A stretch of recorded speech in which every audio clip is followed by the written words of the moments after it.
Hey folks, Party Moses here again. We're going to do another video in Grand Tactician Civil War. This time we're going to cover how to use field fortifications with your armies to enhance your defensive capabilities. So apologies for not actually having the setup to this, the little campaign setup to this battle. I didn't actually expect to get into a useful situation here, but just to let you know, this was an attack against the Department of Pennsylvania here under Robert Patterson, and I deployed to defend on the battle map. And for a little bit more about how that works, see my tutorial campaign, my narrative campaign that I'm going to start posting pretty soon. And you might see some examples of deploying to defend that way. I also rushed Irvin McDowell's Department or Army of Northeastern Virginia in to reinforce. And so I triggered this battle with a massive manpower advantage. I have 69,000 men going against 35,000 enemy. And because of the defensive deployment and because of the fact that I was on the field first and could prepare first, and I have a huge number of men, I have an enormous number of engineering points that I'm going to utilize here to show you the difference between some of the field fortifications and how they're employed, how they're built, and how they can be enhanced. So I'm going to start getting into to doing that. And first, of course, like always, we want to look and see where the disposition of the enemy is. They have a single army. They're deploying from a single point. They're very likely coming down the Valley Turnpike here, which means that I can probably pretty freely try to fortify this little stretch of my deployment zone and expect that the enemy will actually come into it. I'm probably also going to entrench lightly some areas over here just to prevent any flanking movements. But otherwise, it's going to be fairly straightforward. So let's get right into it. We're also starting quite late at night, which means we're going to actually have another day to enhance our entrenchments, which is pretty cool. So first things first, there are, you pick any division of infantry or even any brigade of infantry. And down here on the bottom right, you have this build panel.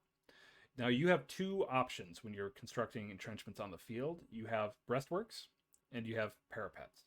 So breastworks are simpler. They're like piles of timber. They have, they're basically like chest-high fences of piled up timber or cut down brush or whatever that give your men a little bit of cover and allow them to stand up behind it and fire with only their kind of upper torso or head visible.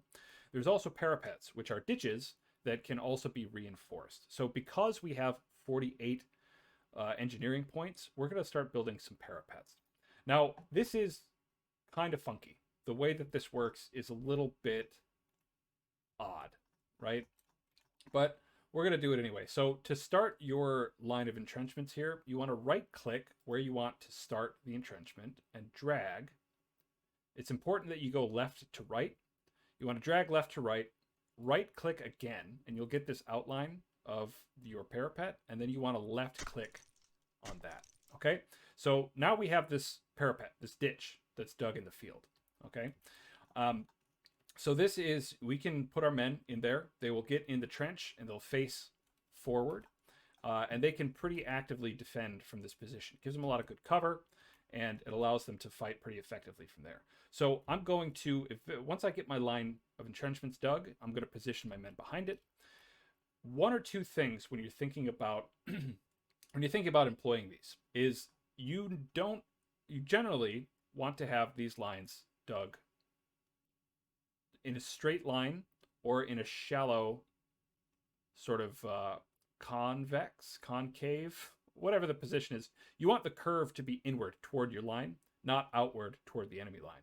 That will give them angles they can exploit. They can stack more men on an angle and fire with a lot more advantage against your men than your men can fire at them.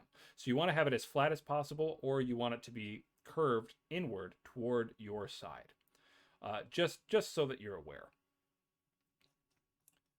So let's get a couple more parapets dug. We want the parapets because, again, they give more cover than the breastworks.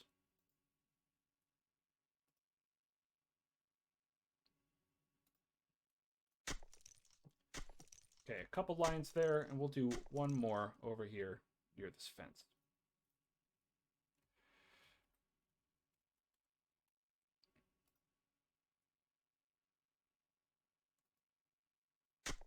Okay, so that takes care of only about 17 of our engineering points. We have a lot more.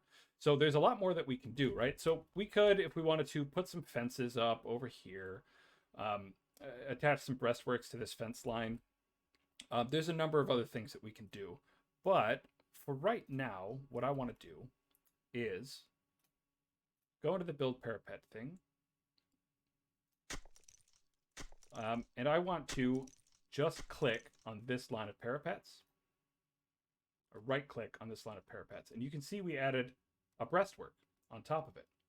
And if we click it again, that cost a kind of an enormous amount.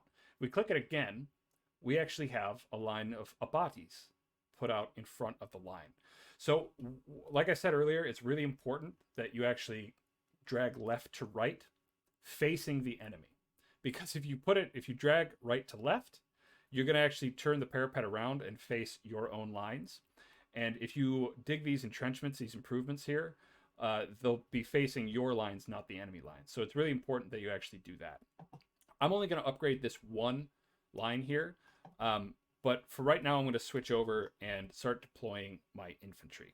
So I still have 21 engineering points left. I'm aware of that.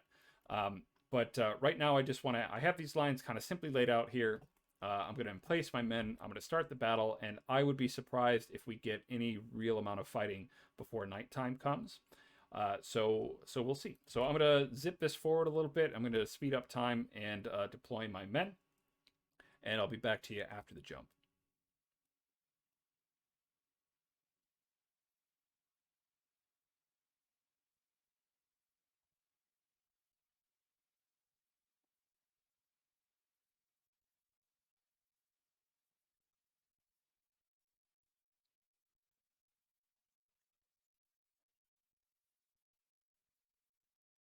Okay, finish my deployment here.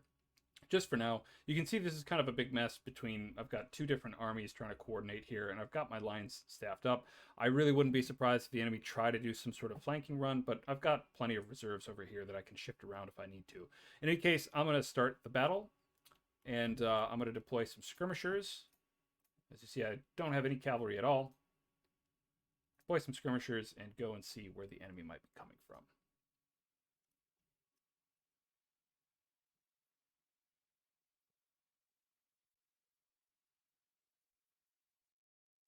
And there they are, just as I expected. So Pemberton here, leading their division, their corps, is going to come down this main turnpike here, and they're going to come right into the mouth of our artillery, which is pretty great. Got a couple of rifled pieces up on the line, so hopefully they give some pretty good coverage. Some of these are going to be pretty useless, but I can engage them with my flank divisions here as well. So let's speed things up. Let's see if we can get into some action before the day ends. Nope. End of day. So with the end of day, you'll notice that we ended with about 21 engineering points. And because of nighttime, we can actually further entrench. So I'm going to just put a little line right up here, covering the leftmost flank of my line. I'm going to have Tyler's men dig that, but I'm going to put up breastworks instead. So again, drag left to right, bring it across the line here, and there, and then left click on the line. And just like last time, going to emplace some artillery. And then I'm going to put some of my rifle armed units right up on the breastworks here. Leave Sherman here and Keyes in reserve immediately behind. And I'm going to leave Heinzelman's division here. These might be some flank. These are the anvil. These guys will be the hammer here. And I might take Hunter's brigade or division. I'm going to put them over here more on the flank as well and move Hunter a little closer. And I think everything else looks pretty good. I've got plenty of reserves. I'm not expecting this is going to be very challenging, but I do want to show a little bit about how these entrenchments work. So let's start the battle, and let's see what happens. Again, Pemberton's just coming right back. I'm just going to pull my skirmishers back in. I'll deploy a little bit more right out front here like this. But I'm expecting that my artillery will have a lot of time to bombard over here. Got some other pieces that'll be kind of closer in on my flank. And let's watch the action as they come in. Oh, looks like, okay, so they are trying to get around. You're going to try to move, and they're going to hit my left flank over here. Typically, so this is somewhat typical of the AI. They tend to, they really want to directly avoid, as they should, frontal attacks against fixed fortifications. There's a couple of ways we can try to encourage them to come at us. If we send our skirmishers out to engage them, they might come down along the road, but it looks like they're mostly going to try to come around this way, and they're going to run, I mean, into other artillery that we have. We've got 10-pound parrots over here and a fairly strong line anyway. But, you know, that happens. It's not a dumb decision by the AI. Sometimes it can be really frustrating, though, if you've spent a lot of time setting up this superb defensive position only to have them just circumvent it entirely. It can be a little frustrating. But our skirmishers will go out, and our skirmishers might be able to draw them in a little closer against our prepared defenses. So let's give it a shot. Make sure to order your skirmishers to run when time is a factor. Whoops, that's not what I wanted to do.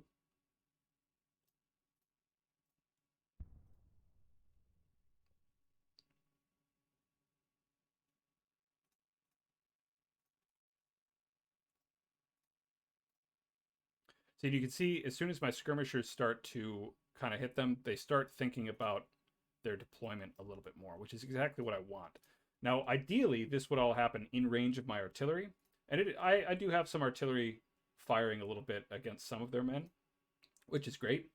But for the most part, they're going to be clumping up just a bit outside of the range of my artillery. And again, as long as they start coming in toward my main line, that's kind of what I want at this point.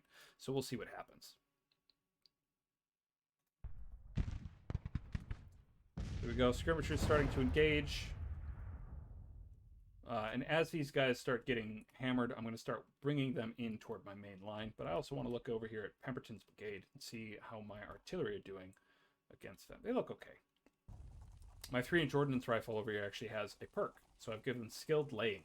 So this allows them to have a bonus in counter battery fire. So as soon as any of the enemy batteries get within range, I'm going to order them to counter battery fire and concentrate against their batteries.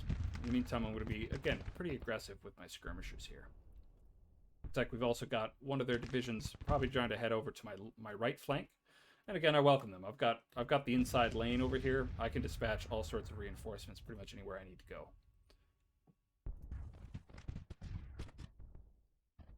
You'll see, too, that skirmishers are kind of magic. You can give them, like, withdraw to their parent brigade orders anywhere they are, and they'll listen to them as if by magic. It's useful. It's a, you know, another feature of the game. All right, it looks like I've got plenty of them kind of coming in toward our main line, so I'm going to withdraw that, and I'm going to move Ricketts' battery back over here to the corner. And move Sherman's brigade up onto the line. This is also a brigade that I have, a division, a corps, an army that I have sort of in the middle of changing up its organization. So I have a bunch of brigades that are meant as replacements rather than main fighting units.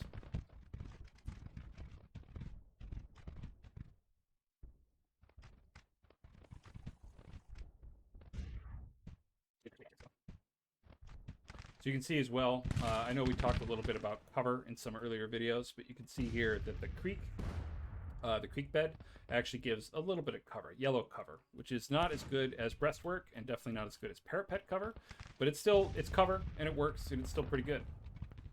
So hopefully we can draw this cavalry unit into range of my 1st Division artillery, my parrot guns, range of, okay, turn off that, get in cover, friends.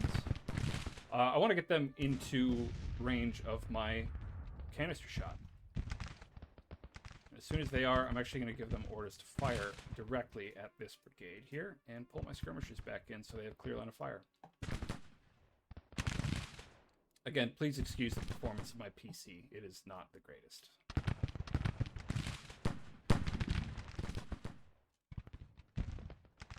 All right, looks like the enemy are assembling their line. And they're sending Jackson's division over here to kind of probe my left flank. And, you know, that's fine. Let them. I'm going to bring Wilcox over here. We're going to hit them on the flank and hopefully drive them away. Remember, they also had a division, I might have lost sight of them, heading out toward my right. So I'm going to send Cox and Anderson, send some skirmishers forward just to keep an eye on the right side of my line to make sure the enemy aren't trying any tricks. Okay, so cavalry is definitely in range of my canister shot, and they're coming in range of my rifles with Shank's brigade and with Howard's brigade. So make sure these guys are not going to wheel in line and let my artillery chew them up.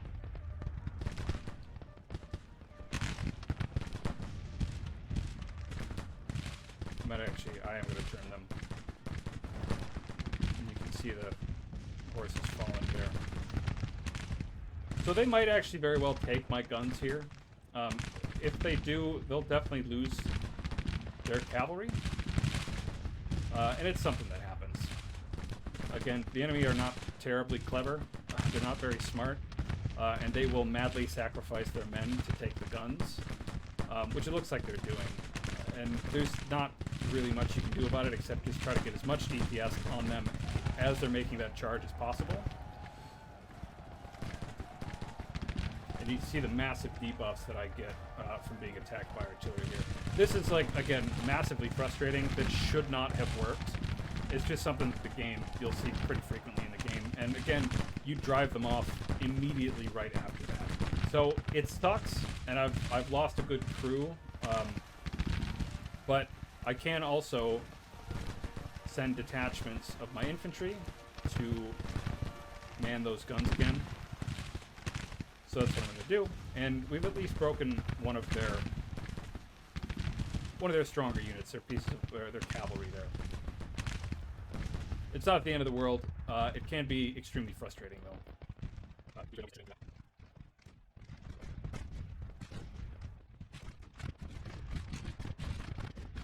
Again, it looks like they're basically just going to suicide charge my line.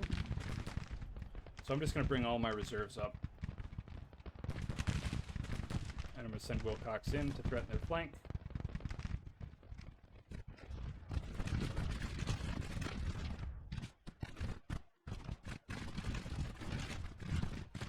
You notice Wilcox over here, as I get him into position, has a perk. He has the Zouave perk. So among the many things that you get with the Zouave perk is that you can actually order your entire brigade to run, just like they are skirmishers. So ordering them to run gets them to go forward a little faster, and they level up by firing lying prone, which gives them a lot more cover, but it slows down their rate of fire. Zouaves are a really great perk if you want to use full brigades as essentially kind of large units of like skirmishers, if you want to use them to screen, or if you want to use them to scout, or if you want to use them as rapid kind of flank troops. The Zouave perk is perfect for that.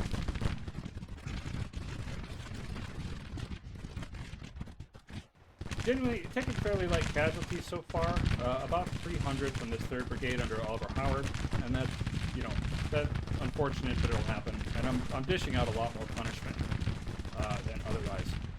So, if you want to use fortifications in the field, just be prepared for the fact that they will pretty much never make a frontal charge against, especially against parapets.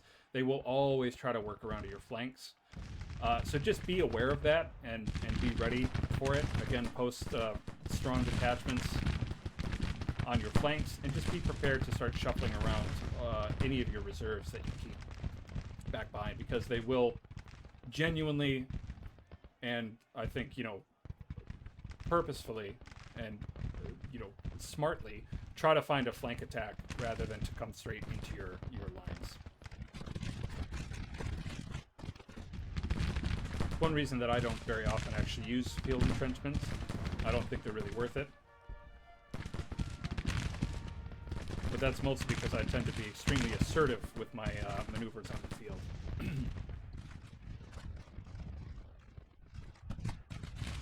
And this, again, is one of the reasons I don't use field entrenchments, because as soon as you start weakening their division attacks on your flanks, I try to be as assertive as possible in following up any advantage that I'm able to gain. And you bring your men out of your field entrenchments anyway. And, you know, they don't do a great job protecting your artillery. They don't do a great job protecting your infantry because they'll maneuver around when they attack.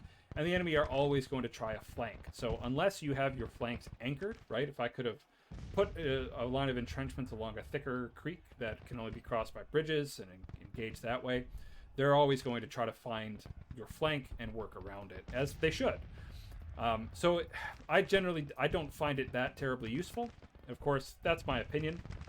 And I have seen other players use them to quite good effect. I just personally don't really like them that much. So let's speed things along. Let's crush this division. As soon as I crush this division, they're probably going to start thinking about other stuff. But I've got my main line kind of engaged now. It looks like they might actually try to come at my front. So once I sort of scatter some of this division here, I might actually back off this flank charge and see if I can coax them into attacking frontally.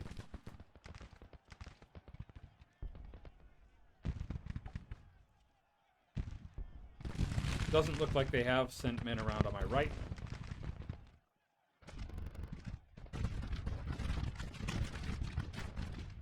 Oh, and lo and behold, they are actually... It looks like they are coming at my main line. Broken a couple of my skirmishers, and that's fine. Again, keep in mind, even your skirmishers routing will affect your morale. So just be careful about that. Okay, I'm going to bring Wilcox and Mitchell and Franklin back. I'm going to put everybody else back on the line here.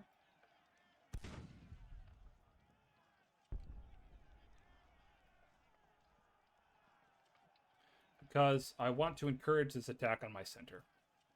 Got plenty of artillery. I've got a pretty strong line. And I'm pretty sanguine about my chances of success here. Yes, I think I should be.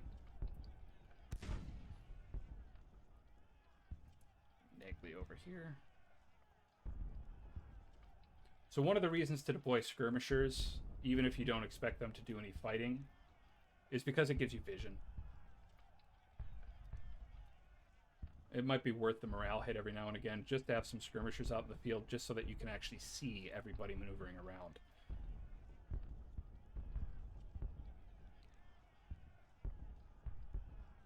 I'm going to bring Sanford's division over here. Yeah. Hurry it up too. Okay. I'm going to make sure that all of my infantry here are firing at long range.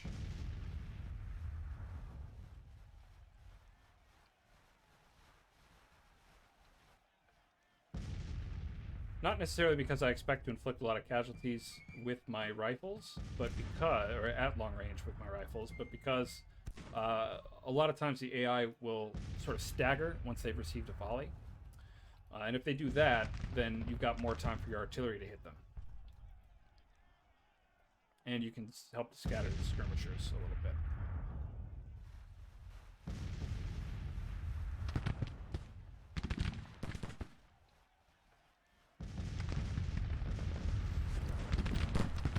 Alright, let's get my parrots fire counter battery. I'm going to leave my howitzers firing at infantry. My 14-pounder Jameses, I also want to fire counter battery fire. I want them to take out Warren's battalion over here.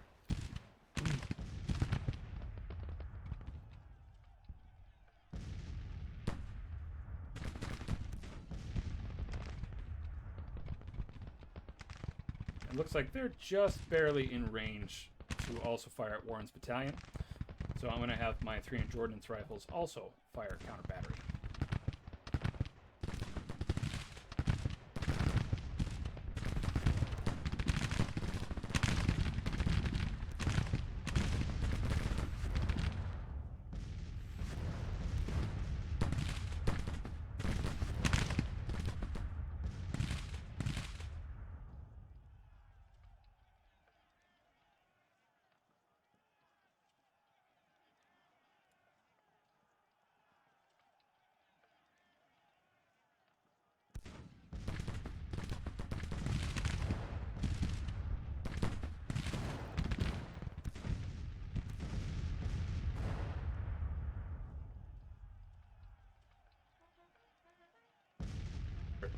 Yep, the attack on my right looks like it's developing. I'm not in a great spot, so I want to get some skirmishers up here. I want to get Nagley's brigade employed along the fence.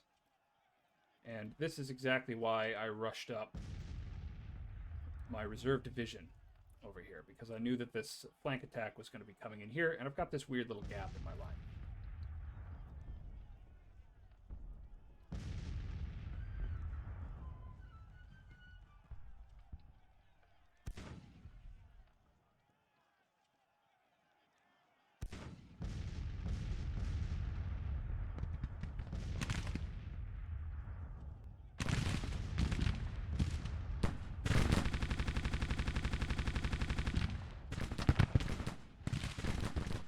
And as soon as you start getting infantry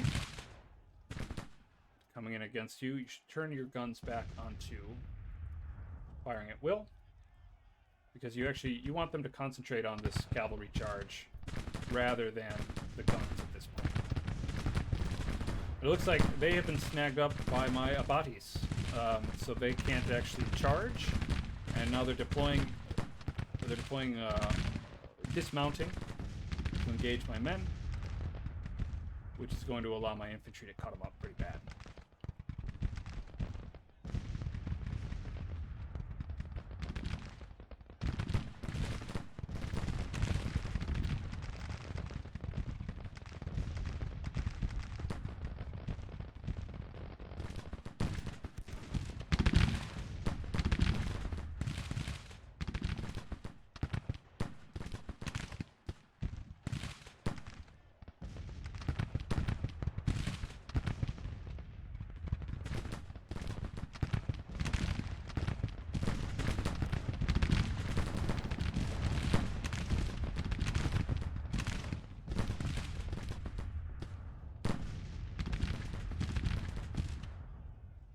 Alright, let's get some skirmishers out here to take care of these guns.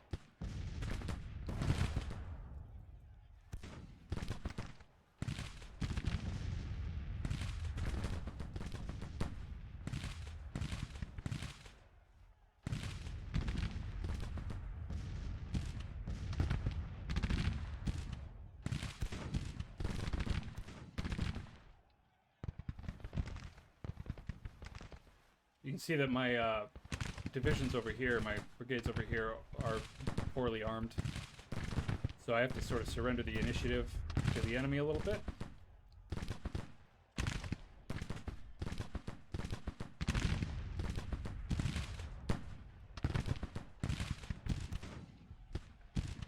And luckily I've got an infantry brigade in range of canister fire for my parrots here. So Tidball's going to have a pretty good time.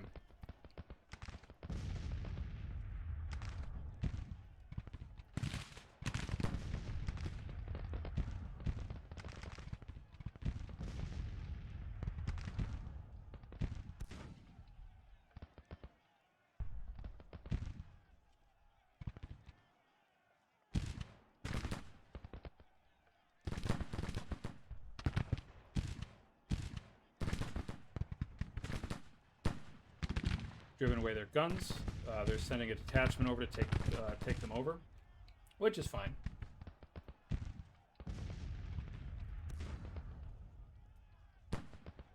My 1st Division artillery, it looks like they have recovered. So I'm going to bring Keyes' detachment back in. And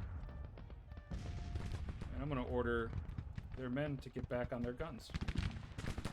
Artillerists generally make better artillerists than infantry volunteers. That should pretty much go without saying.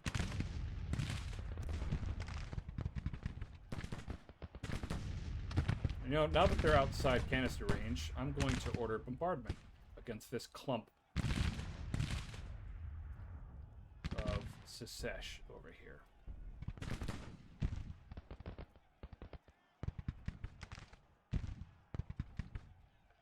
Alright, 3 batteries all firing at this big old clump. Let's see what they do. And meanwhile, I'm going to keep my skirmishers basically in range of these guns, so that when the infantry volunteers get there, they're going to get badly cut up. They've got no artillery over here to help soften these defenders here, and at this point they're just sitting there, so I'm going to let them. I'm going to continue maneuvering my extremely slow reserves around their flank. And this is just a sort of maddening skirmish. Here come their guns. That's actually what they were waiting for, apparently. I'm actually going to turn 14 pounders back on counter battery fire, swing them over here to deal with the Washington artillery. And I'm going to get brigades of skirmishers to deploy to go hit those guns.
Looks like I'm not likely to make this into a major victory, but you can still see again that